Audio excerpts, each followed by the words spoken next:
1942 India. H के माधवल नाम के एक ब्रिटिश फॉरेस्ट रेंजर जा रहे थे हिमालयस के थ्रू। शाम का वक्त था एंड वो अपने रेगुलर चेक पे निकले थे। तभी चलते चलते उन्हें एक ढलान दिखती है।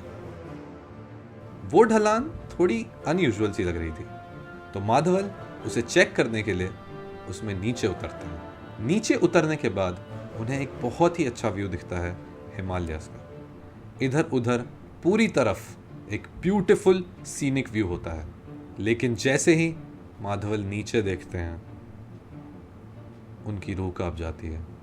वो जल्दी से वहां से निकलने का ट्राई करते हैं एंड जल्दबाजी में भागते भागते उनका पैर फिसल जाता है किसी चीज पर पड़ के। एंड जब वो उस चीज को उठाते हैं वो एक हड्डी होती है।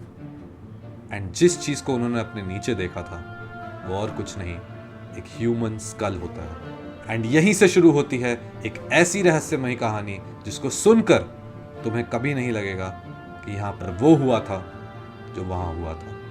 एंड ये कहानी है रूपकुंड की। जब माधवाल ने उन स्कल्स एंड बोन्स को एग्जामिन किया तो उन्हें ऐसा लगा कि शायद यहाँ पर कोई हाइकर्स आए होंगे जो इधर आकर फंस गए होंगे एंड फिर यहाँ से नहीं निकल पाए। बहुत टाइम होने के बाद उन सभी का यहाँ पर देहांत हो गया होगा। लेकिन जब वो कुंड के बीच में गए उन्होंने कुछ ऐसा देखा जिससे उनका दिल दहल गया। उस कुंड के अंदर फ्रोजन स्कल्स थे, बहुत सारे लोगों के, एंड वो पूरा कुंड भरा हुआ था विद स्कल्स एंड बोन्स। ये चीज़ देखकर माधवाल वहाँ से निकल गए एंड उन्होंने जाकर अथॉरिटीज़ को ये बता दिया कि ऐसी कोई जगह एग्जिस्ट करती है। रूपकुंड लेक एक ऐसी जगह है जो काफ़ी दूर है एक ह्यूमन सेटलमेंट से। वहाँ जाने के लिए तुम्हें एक 50 किलोमीटर का ट्रैक करना पड़ेगा विच लास्ट्स अराउंड 5 days।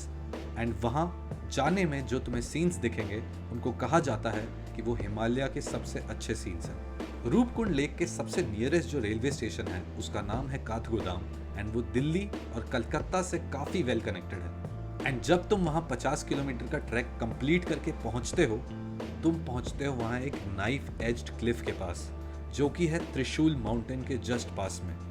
एंड वहाँ से सीधा 200 मीटर नीचे तुम्हें दिखता है रूपकुंड लेक। जब एच के माधवाल ने उस जगह के बारे में लोगों को जाकर बताया था उस टाइम पर विंटर्स चल रहे थे एंड वहाँ जो लेक था वो पूरा फ्रोजन था एंड आसपास बहुत स्नो थी। इस वजह से आर्कियोलॉजिस्ट्स वहाँ पर जा नहीं पाए। लेकिन अगले ही समर जब लोगों ने वहाँ जाकर देखा तो वो अचंभित रह गए। उस लेक में करीबन 300 से 800 लोगों के स्कल्स एंड बोन्स पड़े थे। एंड जिस टाइम की हम बात कर रहे हैं उस time DNA testing was not a thing and इस वजह से ये चीज़ों पे सिर्फ थ्योरीज बनने लगी। एंड उनमें से सबसे पॉपुलर थ्योरीज जो थी वो मैं तुम्हें बताता हूँ। जिस टाइम पर रूपकुंड लेक को डिस्कवर किया गया था उस टाइम पर वर्ल्ड वॉर 2 अपने पीक पर था एंड लोगों का ये मानना था कि कुछ जापानीज सोल्जर्स वहाँ से पास कर रहे होंगे एंड वो वहाँ पर फंस गए होंगे एंड उसके बाद वो वहाँ पर एक तूफान में फंस कर मर गए होंगे। लेकिन इस थ्योरी को ख़त्म करने के लिए सिर्फ एक टेस्टिंग की ज़रूरत थी। बोन्स की टेस्टिंग से पता चला कि ये अवशेष जो हैं वो इस एरा के नहीं हैं, वो 9th सेंचुरी के हैं एंड रूपकुंड का रहस्य फिर से पूरी तरह से फैल चुका था। इस डिस्कवरी से सबसे फेमस थ्योरी जो रूपकुंड लेक के बारे में है वो हमारे सामने आई। कन्नौज के राजा जस धवल नंदा देवी के बहुत बड़े भक्त थे।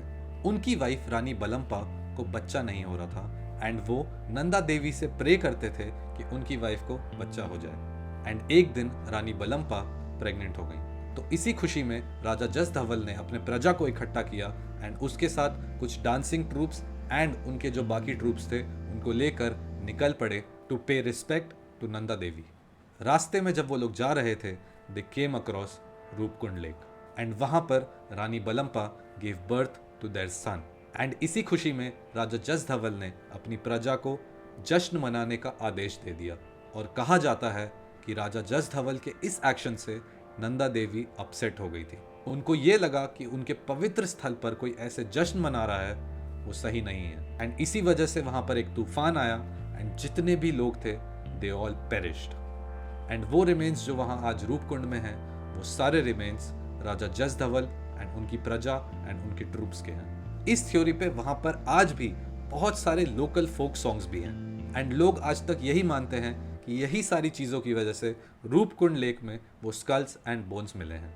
लेकिन कहानी अगर इतनी आसान होती तो रूपकुंड का रहस्य नहीं होता आज। बहुत सालों बाद जब उन बोन्स पर डीएनए टेस्टिंग की गई तो कुछ ऐसा सामने आया जो शायद तुम्हें भी कंफ्यूज कर देगा।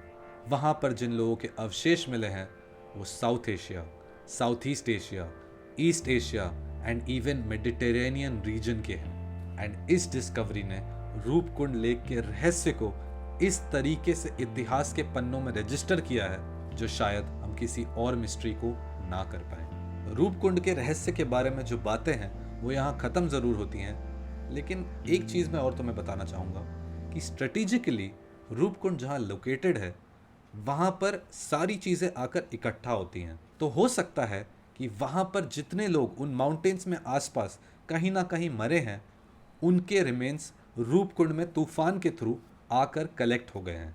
एंड इस वजह से सबसे ज़्यादा अवशेष जो तुम्हें मिल रहे हैं वो उस लेक के अंदर मिलते हैं। लेकिन ये बात ये सिद्ध नहीं करता कि रूपकुंड का रहस्य एक रहस्य नहीं है। रूपकुंड की ये कहानी सिर्फ एक रहस्य नहीं है, ये एक मानव कहानी है।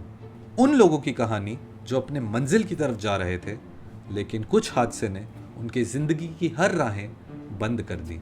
आज भी रूपकुंड का झील अपने अंदर उन लोगों की कहानियां छुपा कर रखता है। क्या वो एक तूफान का शिकार थे? क्या वो एक पौराणिक श्राप के शिकार हुए?